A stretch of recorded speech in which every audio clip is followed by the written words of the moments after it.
All right, welcome back, everybody. It's Madden time, episode number 62. Happy Tuesday. We are back for our Madden 25 Connected Franchise Owner Mode Fantasy Draft Buffalo Bills Ralph Wilson YouTube series, coming off a big old 38-15 victory over the Washington Redskins. Let's kick things off by progressing some of our wonderful players who put together remarkable performances this past game. We have, of course, made it through our first four segments of players, meaning we are on to our linebacking core today.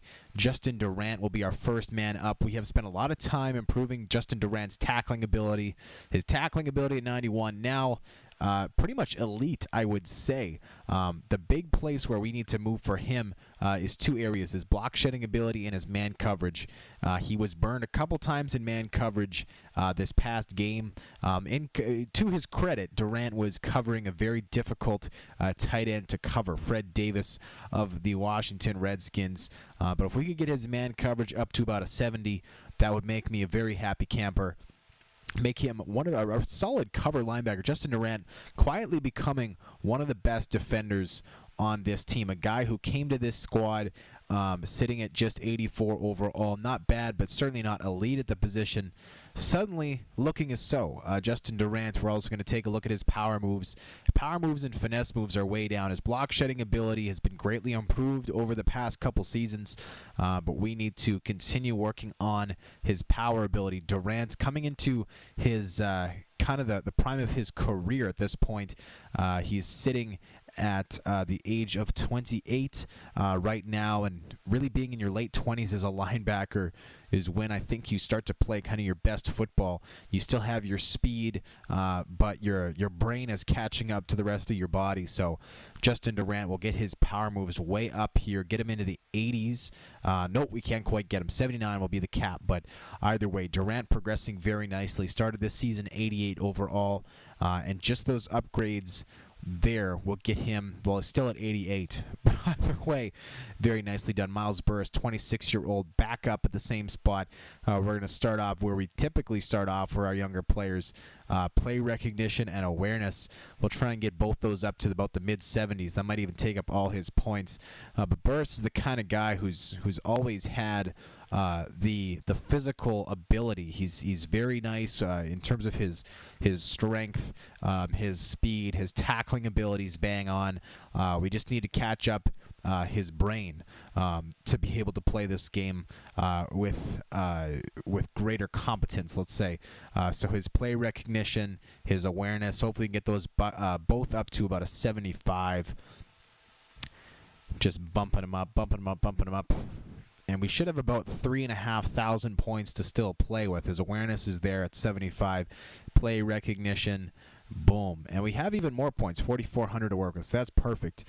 His block shedding ability needs to improve. Would like that to be at least in the 80s. Let's see. We can probably get it up to the high 70s. Doubt we can get it all the way up to 80. But his tackling, we can check out his exact tackling total. I know we worked on that this past season.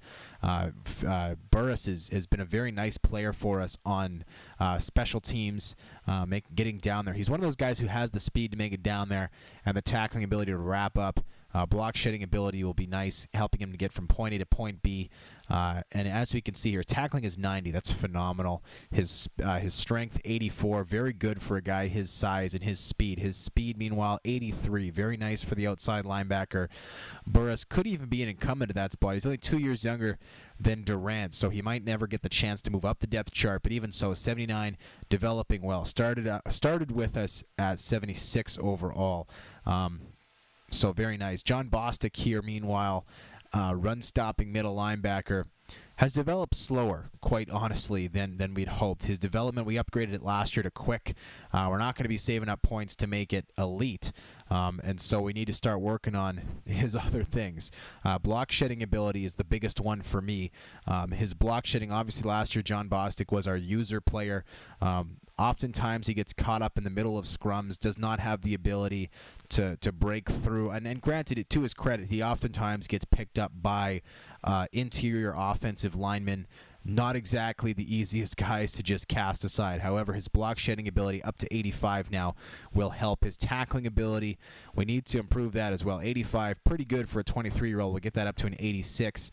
Aside from that, his zone coverage, pretty impressive for a middle linebacker. His man coverage needs to improve.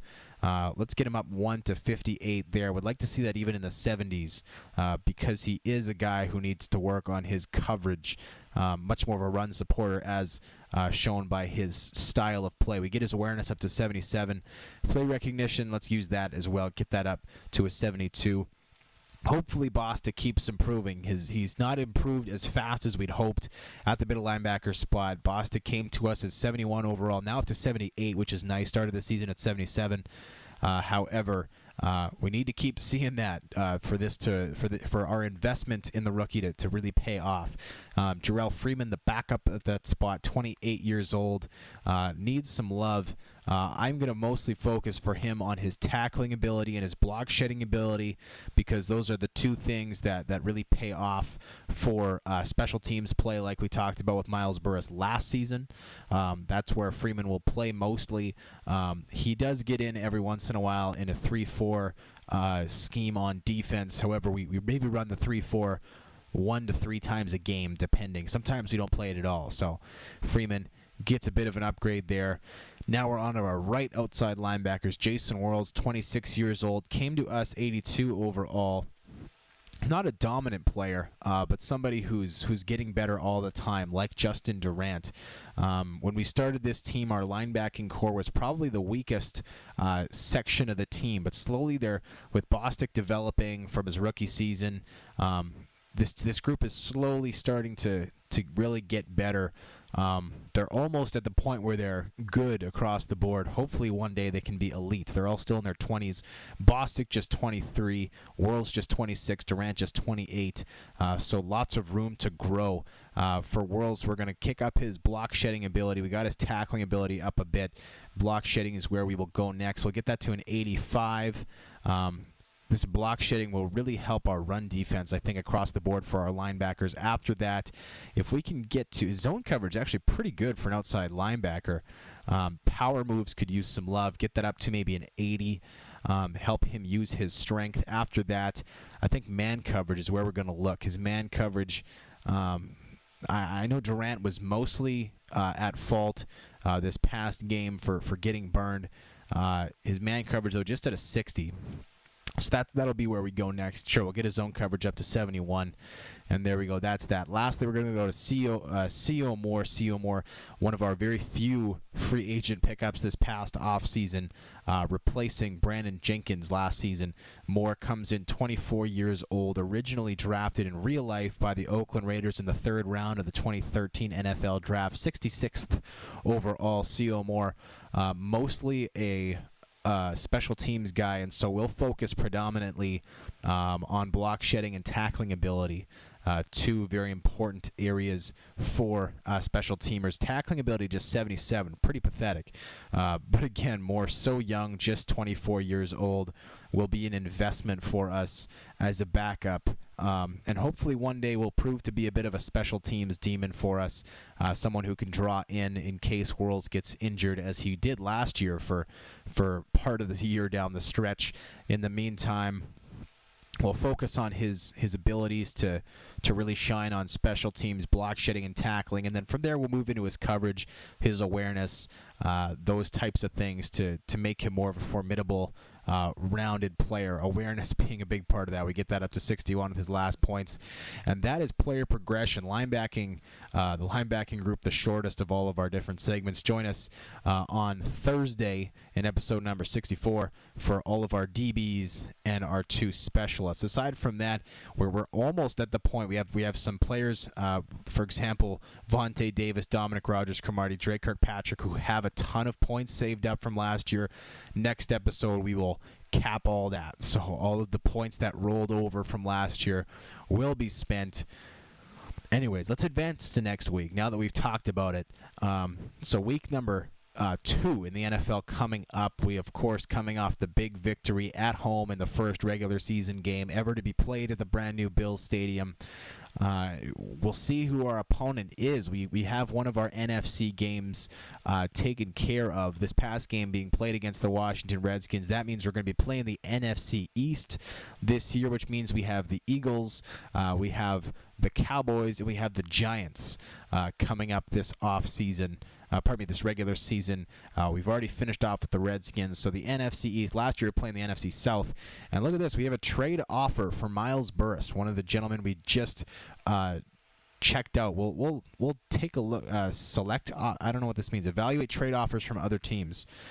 Select offer, decline offer, delegate. Select offer. I imagine this would mean you just look at it. I don't want to accept the deal until I've taken a look at it. Sure, here it is. So Seattle wants Miles Burris for a 6th rounder and Hunter, the backup running back. St. Louis is offering us 2 picks. Miami is offering us 3 picks. New York's offering us 2 picks. Well, we're not trading in division no matter what. I personally have no interest in trading Miles Burris for any of these packages. We don't need another running back. And a 4th-round pick is nice, but without Burris, we're kind of screwed at the left outside linebacker spot. So we are going to we can click on that again, and we are going to decline the offer. So not taking that, and that leads us to practice. By the way, our season game hosting the Tennessee Titans and their 32nd ranked defense. Aaron Rodgers and company licking their chops with that one, I tell you. Let's quickly also check a couple things before we head into practice. The injury report. Obviously, we had Rob Ninkovich go down with an injury. He's back. The good news as well, Deshaun Jackson, Jacoby Ford, just set to miss 2 more games, so they'll be back. We did not miss them this past game, which was phenomenal. We really enjoyed some other guys stepping up. We also did alter our game plan a bit for that. Let's go to our awards also. I want to see if Thaddeus Gibson kicked off this season winning Defensive Player of the Week, and it appears as though he did not. The AFC Defensive Player of the Week went to Jordan Adantor. 8 tackles, 4 sacks for the New York Jets. Adantor, one of the players we considered drafting the defensive tackle spot. Adantor, I would love to see how he plays against us this year, being with the New York Jets. Adantor and also Merrill Ritter, 2 players who both were selected by the New York Jets. We'll see them a lot this season. By the way, our team value is through the roof. Team success is 4th. I don't know how that's the reality because we haven't lost in literally an entire calendar year, but we're still only 4th. Popularity, though, is 1st. Stadium 1st, concession 1st, tickets 2nd, merchandise 3, staff the only thing that's dragging us down at 24th. However, I'm quite happy with our staff. The original concern when we selected this new stadium we have this year, the deluxe building that we decided to build, was whether or not we could pay for it. The reality is so far so good, doing well. Meanwhile, I want to go with 3rd quarter tie. I like 3rd quarter tie a lot. It allows us to get a good 12 to 15 minute practice in, and quite frankly, I want to destroy the flippity flops today. So far this season, they have had us to the wire. I think we've only won 2 out of 5 practice scenarios this week. It's not acceptable. Every time we lose a practice scenario, we lose out on 1,000 points to progress each of our players, and that's not acceptable in any way, shape, or form. And so we need to get back in the win column today over the flippity flops. We're going to have a whole second half of a practice scenario to try and accomplish that.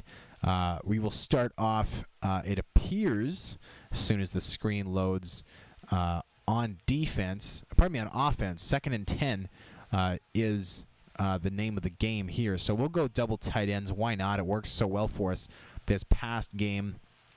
And I really love this play here. Cumberland, the 2nd tight end, stays in the block, seals the edge on the right side, and Eric Baldwin comes open there. A nice catch for him, a 6-yard gain out to the 26-yard line. 3rd and 4 coming up.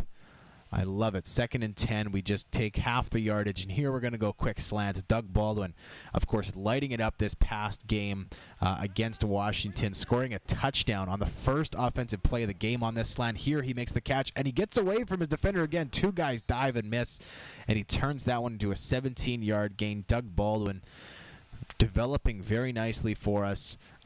Originally undrafted, signed by the Seattle Seahawks just prior to the 11 NFL season, I believe. This is his 4th year as a pro. Meanwhile, John Kuhn, a nice block for Ryan Williams up the left side. That looked to be the free safety coming up to make the tackle. Kuhn annihilated him. Williams gets 7 yards. The offense is rolling early. One first down so far, but a really nice run play there for Ryan Williams. Hopefully the second first down is going to come up right here on this play. And John Kuhn is available, not quite able to stay in bounds. Aaron Rodgers 3 for 3 so far in this practice scenario. Rodgers was perfect last game aside from one errant throw he had. So a great start to the year for Rodgers. 2 touchdowns this past game, no picks. 2 touchdowns to the Baldwin boys.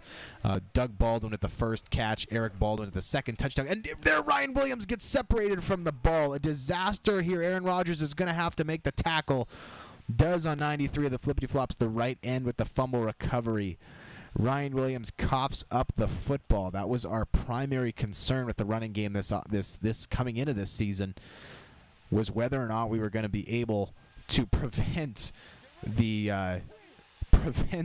our running backs from putting the ball on the turf. Williams' carrying abilities up in the at 90 now.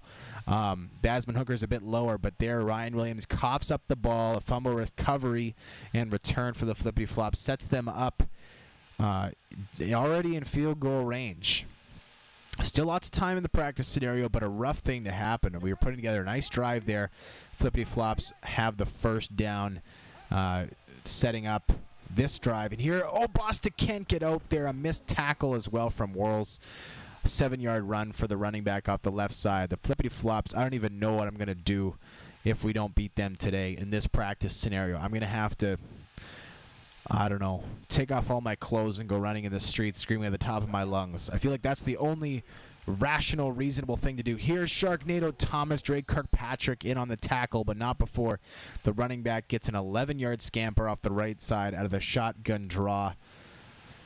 First down, flippity flops at the 6-yard line of the Buffalo Bills. First and goal. They have 2 wide receivers out, 3 guys in the backfield. We'll see what they run here.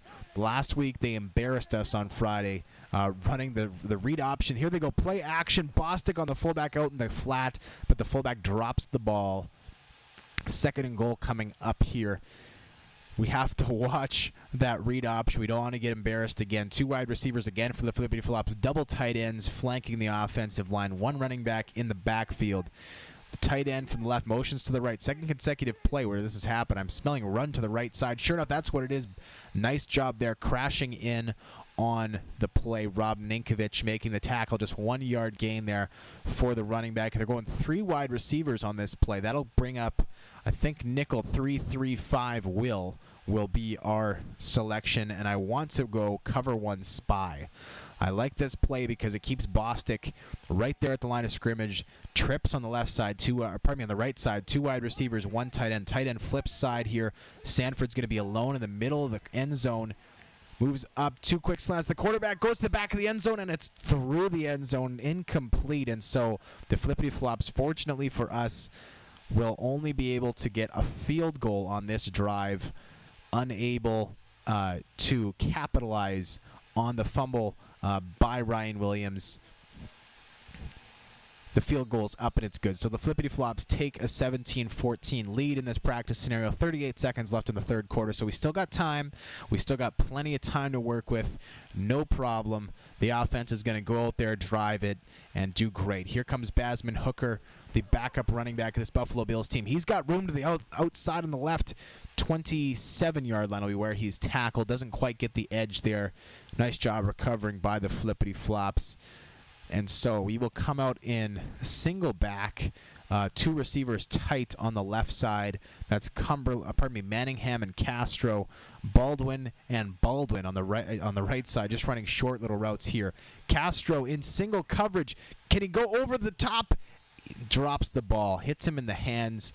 No good. So the splashy first play we go for, try and make an immediate impact, goes for nothing. Inside cross will be the next play. Cumberland I believe, scored a touchdown on this play this past game.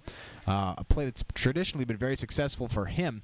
Here, he's not going to come open. Aaron Rodgers is going to take off, gets a block from Ryan Williams, and gets the first down. 11 yards up the sideline for Aaron Rodgers, taking off in practice. Fortunately, I've confirmed there are no injuries in practice, so we can run with Aaron Rodgers in practice. It's no problem.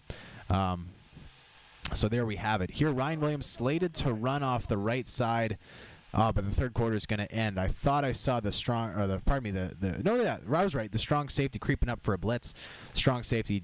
Well, fortunately, we'll never know. The start of the fourth quarter will come up here. The third quarter ending. Anyways, 1st and 10. I think we'll come out in the pistol. We'll go power O. So here, Hooker will get the ball. Ryan Williams will serve as the lead blocker. A lot of guys right inside here for the flippity flops. Hooker hopefully can get around the edge. He does.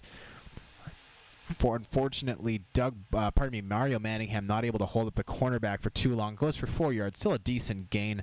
We'll stay here. We'll go quick slants. Castro, Baldwin, and Manningham, the three players running slants. I want to roll to the left here if we can. See if we can hit Castro in stride. Castro did come open, but we're just going to run it up with Aaron Rodgers, who gets 10 yards on that one. From his own 42 to the 48-yard line of the flippity flops. Another first down.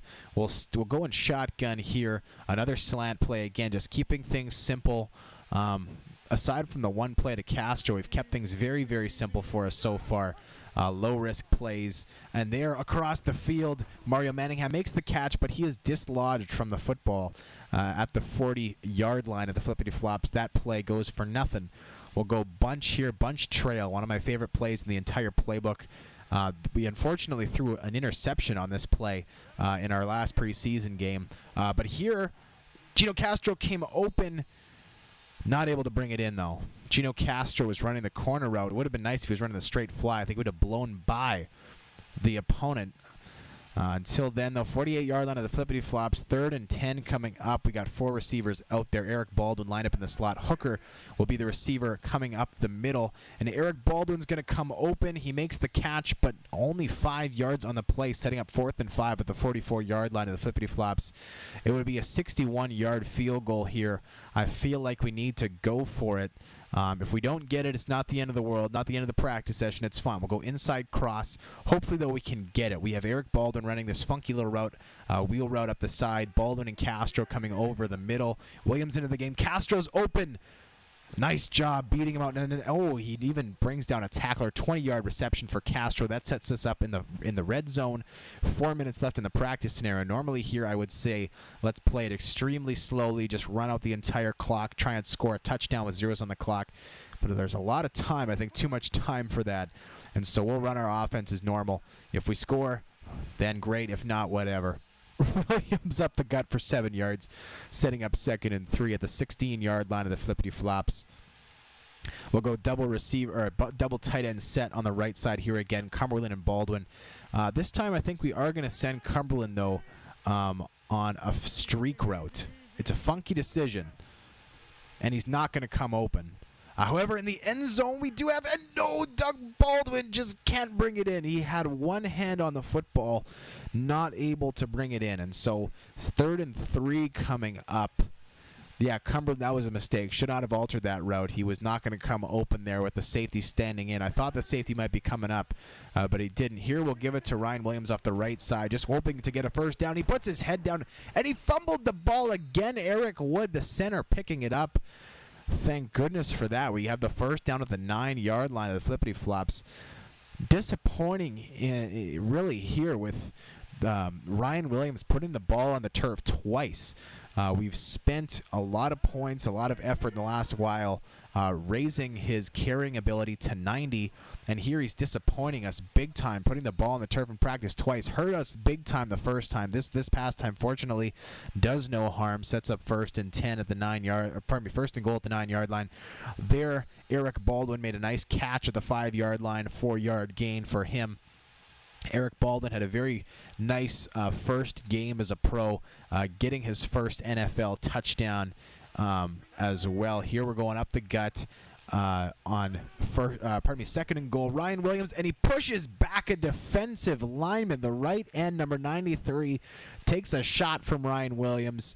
As much as I don't want to give Ryan Williams a thumbnail because of his foolishness with the ball, I kind of feel like that has to be the thumbnail for this episode, because how hilarious is that? Just dominating the defensive lineman who outweighs him by, I mean, let's be honest here, probably a solid 80 pounds. So nice job there from Ryan Williams. Hopefully this drive, and actually, we said we had too much time to really run out the clock on this drive. The reality is, though, if we play this one right and score on this play, hopefully, fingers crossed, we should only give the Flippity Flops about 1:10 to score themselves. And if we score the touchdown, 1:10 isn't a lot of time to score yourself, even with 3 timeouts. So hopefully we can get the ball in the end zone here. And worst comes to worst, we don't get in. We let the clock run. We get in on 4th down. Hey, wouldn't that be something? Anyways, we got 3, 2, 1.